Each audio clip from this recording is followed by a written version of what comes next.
Well,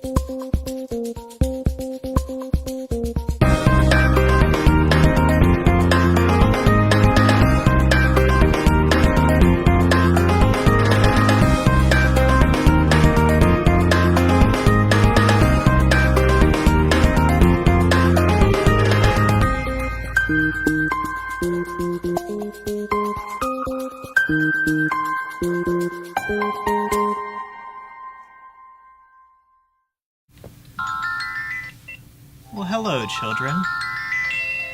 Welcome to DTLT Today. I'm glad you could join us. This is going to be a very special episode. God, Jesus Christ. This is... I can't believe we're going to talk about Apple while you're putting your dirty feet in my face. This is a whole... That's like so anti-Apple. Well, it's what they really do. Do you suppose the production manager at Mr. Rogers ever had this issue of being like, Jesus, his smelly feet? Would you be mine? I'm so glad you joined us here today. Would you be mine? So we got the red twins over here, and we got baby blue putting his socks on. Having a hard time of it. Let's be clear. He's trying to put his socks on. Whether he'll succeed is a whole nother question. That's why I put my socks on the stairs now. I have mad respect for Mr. Rogers right now. It makes it look easy. Hard sweater. The music is almost done, by the way. Get there already. Here we go. He changes his shoes though, not his socks. To be fair. My neighbor. Jesus. That's pretty good. Yeah. Neighbor. It is pretty good. I'm glad we're together again. All right. So glad you could join us today. So we're talking about iPhones now. We're talking about socks and Apple. Socks and Apple. Both a little smelly. But Indeed. never white. Both black. We wanted to get Black-eyed. our basic opinions out there about the Apple announcement yesterday. Yeah. Did you watch it? I Or follow the blog? I followed They don't the stream live it. blog, and I never lost any live blog. I watched the Gadget, the gdgt.com, and they did a solid job. I saw other people saying that their stuff was down. I was never able to get on Twit TV, and you said you never. Did you watch? I was on there the whole thing? briefly, and then by the time they had 40,000 people watching their live stream, it just fell to a crawl. Oh, okay. So. Okay. But it was. I mean, it was an interesting. It was an interesting There's something to shoot for. show, Uh-huh. and kind of had a different vibe without Steve Jobs being there. I thought. Right. This was the first time that they'd ever done a product announcement without Steve Jobs. Since he came back. Yeah. Yeah. He's no longer the CEO. Tim Cook is the CEO, so... I wonder if there isn't just a pile of potential sadness around Apple right now. Yeah. I mean, I don't know. No one knows, but it doesn't look like he's very well. Well, that's the thing, is that there isn't even much communication about that, and I don't necessarily understand the corporate things that people need to deal with. They need a cuddle couch. They do. They could sit them all down here and just say how things are going and how they're feeling. And but anyway, to But get as to the fanboys, which you guys are, what was your impression of yesterday's? I am an Apple fan. Okay, fan. I disregard. I am Timmy Boy. Right. So together we're the fanboys. Yeah, you're Apple fanboys. So I how did you appreciate feel? Apple products. It was kind of a low key, and Tim Cook is a low key guy, a low key presenter. But it was kind of a low key presentation, and a lot of the stuff they kind of reiterated from the summer announcement of what they were going to do. The iOS 5 stuff and the apps they were going to come up with. A lot of it was kind of a rehash of that. So it was almost like they were padding this whole show to fill up the fact that there wasn't a whole lot that new that was going to be announced. Well, it's getting to the point now where, so they had that time in the summer where they said, here, we're going to do this whole iCloud thing, and we're going to, sync all your devices from the cloud, and you can do all this great stuff, and everyone's like, oh, this is so awesome. Well, then they have the keynote yesterday, and probably at least half of it was, as you said, a rehash of it, because it's sort of like this is what we said we were going to do. It's working, and now we're about to do this. And everyone's like, yeah, okay, show me something better. Like, I really, that's great and all, everything that you said back in the summer, but I want to be amazed right now. And already, that stuff's no longer amazing. Taking a picture and having it show up on your desktop immediately, you told me about that in the summertime. Right. It doesn't matter that it's working. It doesn't matter that, I can, type out a document on my laptop and then go to the iPad and it's already sitting there ready for me to start editing. That all doesn't matter, apparently. And I loved your tweet during the presentation, quoting Louis C.K. It's like, everything's amazing and nobody's happy. We do have this. We have this tendency to be like, all that cool stuff, show me something better, I mean, could you think about what this current phone does? In the sense of, not only is it literally a computer in your pocket. Now, it doesn't do everything creatively necessarily that you would want to do, right. But the fact that you can press a button and say, find me a pizza joint near where I am right now, and it comes back and it gives you all the results, and then you've got the phone numbers there to dial up. Stuff like that, 5 years ago was kind of like, geez, I don't know if we can ever pull this off, let alone what we thought about this 20 years ago and, even in the Star Trek days. So the stuff that these things can do is pretty amazing. And I also, appreciate the fact of what you said, Jim, about, where do the people come in when it comes to this technology? What can when did I say people that? do? I know I was very smart when I said that. When did I say that, Andy? How did I say it? I think you tweeted was I it yesterday. wearing my clothes? I don't. And were you sober? And was it during Bob before? Because it really does matter. I think it was yesterday, but I think you said you put more stock in people than you do machines. I think was the general phraseology. And we've said that before, man. Yeah, Washington. Sure.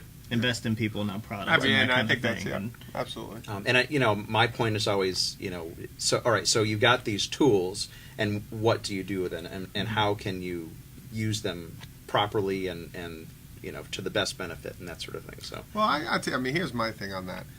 I do think that Apple has had the design of we were talking about this yesterday. Me and Alan were talking about the idea of the tablet, right?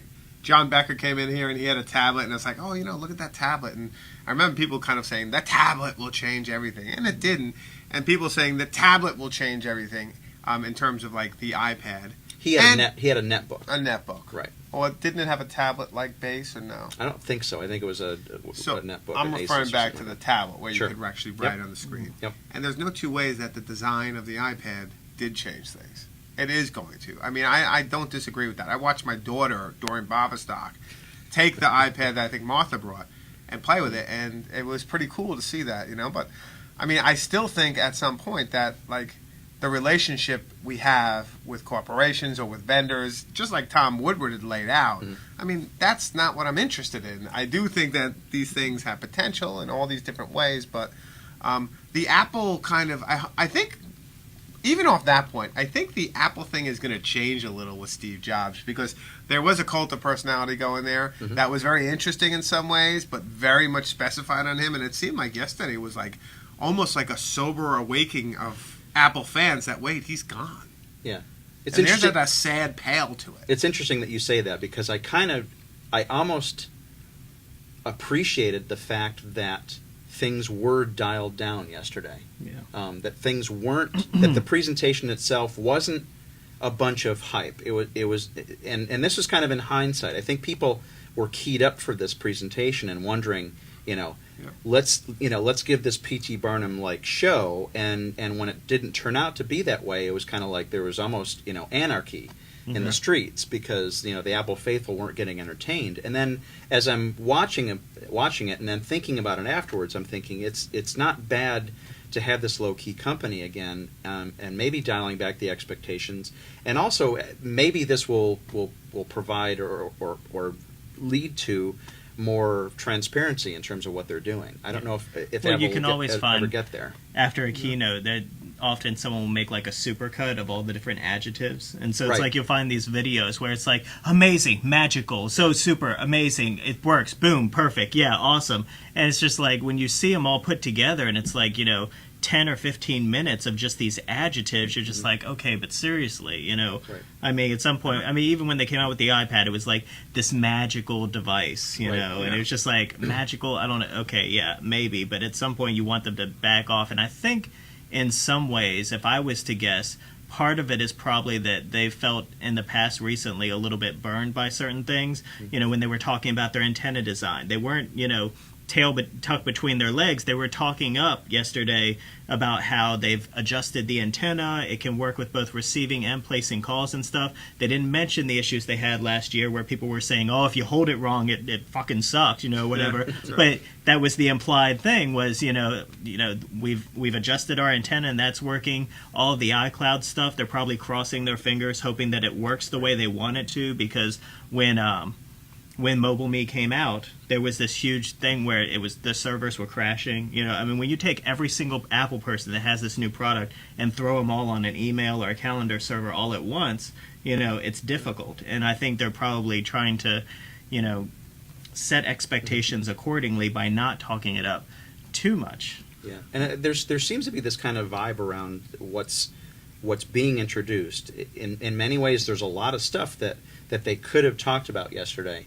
And I wonder, it almost seems to me like there's this hesitancy about really whether they're confident, like you say, whether it's all going to work or not, and whether iCloud and iTunes match and all that stuff is going to, you know, fall on its face, whether those data centers are ready to go to deliver all that stuff. So, you know, maybe a low-key presentation was just their way of trying to reduce expectations. I don't know. In my experience, I think Apple likes to perform in the market rather than make too many major promises. Yeah. And they'll use a lot of adjectives and stuff, but it's like, you know, when you see these keynotes, everybody cries out, oh, why don't they have, you know, Bluetooth, and why don't they do this? And they talk about every major new feature that if you go to an Android phone or something, they're throwing everything under the sun into that phone, and they like to make things that work right. And so they usually don't add those features in until much later. You know, everybody complained about this isn't in that phone, and then a year later it might come out and they go, oh, but they don't have this, and then a year later it finally comes out, you know. Yeah. I'm trying to think.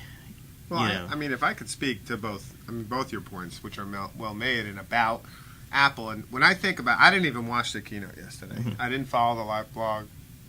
You rarely do. I really do. But as I was walking home, You didn't get an invite? as I was walking home, and I felt something. I don't know what it was, but I just felt something.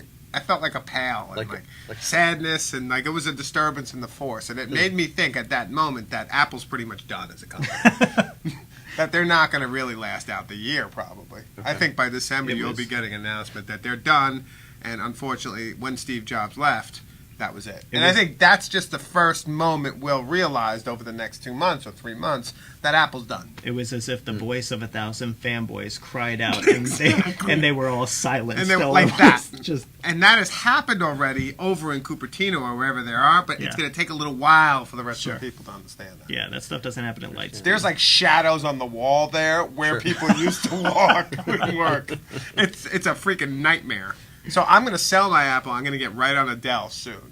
Okay. But here's You the always point. have an interesting perspective on these things, Jim, and we appreciate when you bring those to light. Absolutely. Big fan of yours. I But read all your books. I read all your blog posts about Apple. So the Thanks a thing lot. that I'm interested in seeing is if this is really the first step of something bigger, and they're not wanting to talk it up and play it up. But I think the biggest thing that they mentioned yesterday was the voice personal assistant, the Siri Right. software that they have on the new iPhone, which basically means you can ask it questions and it will answer them.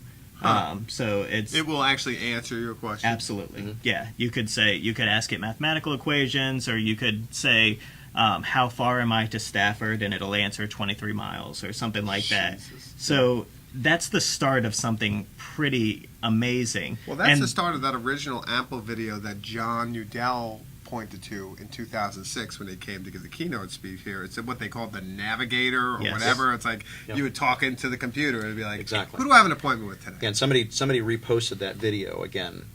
because the date on the video when the guy was talking, if you track it back to, was September 2011. So 25 years ago, they predicted almost to the month. Now I thought it was 2006. Is that am I? No, am I- but there's a video from the 80s right, that right. Apple made. No, I thought it was pointed to 2006. Is that not right? But he was talking from 5 years into the future, from 2006. So math. yeah, but Yeah.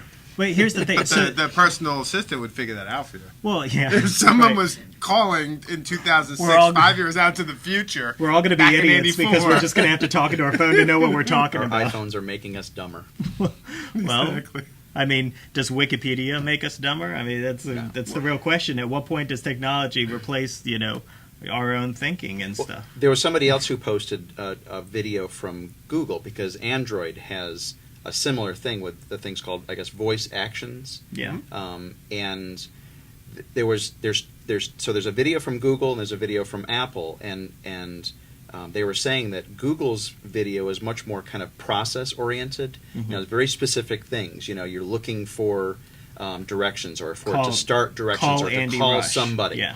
Whereas Apple's video is more kind of like, there's somebody who's cooking cupcakes and they need to get an ounces to metric translation or something like that. Mm-hmm. And so they ask the Siri assistant, how much is 12 ounces in whatever conversion she needs to make. Mm-hmm. And so it really was almost kind of this, here's how you would use this in real life, and that's kind of Apple's approach to the bigger picture. Well, Whereas what Google's gets- is much more kind of here's how to do each one of these individual tasks. And here's what I'm interested in is if they tie it into the applications that exist on the iPhone, not just the native ones where it can access your calendar so it can create calendar things, but like for one of the applications which seemed like a really weird application to market, they just mentioned it briefly, but it was the cards application, which basically meant I could go in there and say, send my mom a postcard with this photo from my phone, and they would mail an actual postcard with that picture with whatever you had typed in. Who would?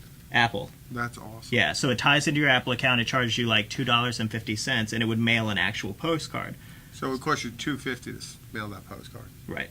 Yeah, and it would take the photo that was on your phone and whatever message you had done, and they would make it look all nice. Here, what happens if they tie it into the personal assistant to where I can just say, mail my mother a card on her birthday that says, "Happy birthday, Mom," and then that's it, and it's done.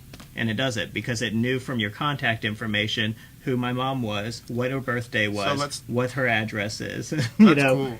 What if we took that to the next level and I had the personal assistant and I said, mail Timmy Boy a black turtleneck? Would it do that? Like, could it go out and make, or however, like a maker bot or something, just like make the turtleneck and send it to you? You're always good at taking it to the next level. Isn't that like next level shit? Siri, right there? Sure. Yeah, Siri, absolutely. can you cut off my balls and saute them? Siri, I want to be a medical experiment. Siri, how can you help me? That's awesome, though. It is interesting. Is it the death of the personalization? I mean, is it the death of us, doing our own thing? Just like with Wikipedia, it was almost like in some ways, the death of in-depth research. And because at this point it was like people would just Google for something, Wikipedia would be the first result, and at this point they trust whatever it's going to say. Are we going to trust that whatever we get back from our phone is the truth? Yeah, see, I to me, it's that we live in this time of tools that are reiterating themselves, and there's lots of iterations of them that we're getting to the point where we can do so many different things that we don't even know how it's affecting us yet. Yeah. And I think we'll get to a point where some of this stuff will fall by the wayside, and we'll be able to do the things that we kind of expect. Wikipedia is nothing more than a starting point. It's a place where you go to kind of say, all right, so what articles that are out there should I be reading that are cited in this particular article? It's not a primary source. And as far as the tools go, these devices, these iDevices, allow us to kind of get things started, to try to go in a direction of accomplishing something, of creating something, of completing a task. I find myself in the Apple environment to be much more creative because the software is better written. If I had to do some of the things that I do on a daily basis on a PC, and I am constantly kind of trying to find out how the PC is keeping up with this stuff, it's not there. Yeah. And I think that's why people prefer the Apple. But also there's the other side of the coin. People like the Android because it isn't Apple, and it isn't closed like Apple. So I think as we go forward, people will just kind of realize that people are always going to be going off into their own different camps. We'll keep doing the things that we need to do. Hopefully we'll still have that humanization factor that runs there. And I will say, I just got back from an Android conference, and there were real clear benefits to the other side of the camp. The reason for that, there was a guy who basically, I'm telling you, I know, I'm you impressed. I can't believe it. What happened? Timmy boy, I got drunk. what happened? No, like there was a guy who basically was able to develop an application in a few hours, and he wanted to use it, and it was like to be able to scan the QR codes that were on our badges and keep track of who you had met with their name and stuff. And he made this application, put it out into the market, and it was available immediately. That would not happen in the Apple world because it would get stuck in the review process of the App Store. Yeah. So it was like, at that point, he wouldn't have even tried to do it. But the fact that he was able to put it directly out in the market meant that it empowered him to actually sit down and try to make it, and he did. Yeah. So, there's a clear benefit there. There's a benefit to the other side, the review process, and making sure that it's only high-quality stuff going into the App Store. But there's a clear other side there where there's reasons for people to go that way. Well, I mean, if you look at that, you look at the idea of review process, peer review, whatever you want to call that with Apple, and the kind of anyone do it DIY of the Apple. Like, I would traditionally be with the Android. Like, hey, let anyone do it, see what works. But the phone just seems to me, and the interface just seems to me, less exciting than the iPod Touch or the iPhone, even though I don't own either. You know what I mean? But I still have to say, because I've been using a MacBook Pro for like 6-7 years now, and because I've seen the iPhone, I'd still go for the design. Yeah. I mean, that's someone who well, and doesn't have anything in the market for either one. There still is the advantage if this is a concern, is the security issue. Right. You've got someone vetting how a program is being put together. Yes, it's kind of a pain that you can't use something right away. You can't just off the cuff just design something that you can get functionality out of immediately. But you do, it won't be the kind of thing that will have huge security holes in it. Hopefully but Apple's like a system is better. A political vetting. Like some things absolutely. don't, like there's also Absolutely. that. It almost seems like a form of corporate censorship. Yep. I mean, don't come out with any kind of offensive material or anything close to pornography or having lots of nudity in it or anything. And like I could that. see that be a really compelling. Let alone the argument violent games. for the Android versus the iPhone if it goes that route. Right. But and bringing us back to the idea of the keynote and the low key keynote. Maybe they're doing the whole low key keynote as a way to kind of find that stasis you were talking around before, where we can all catch up and take a deep breath, Right. and maybe massage each other's foot. Sure. Yeah. Maybe that's Or the time we need right now. other parts. And understand where we're at Sure. in, our particular moment. Should we quit ranting about Apple and close up this episode? I think so. I think it's time. It's probably a good time. I think Andy already Well- stepped over the line, so maybe we can close that line right now. We can revisit these topics in other shows as need be. Yeah, I think I sounded really good today, though. Well, and if we were truly closing out in the right fashion, then I would have to take off my sweater and take these out again. No. I think we're good. I'll save you the trouble. So, All right. Thanks for joining us. Thanks for letting watching. us rant about Apple and other things. Thanks for watching DTLT today. We will see you See you, next folks. time.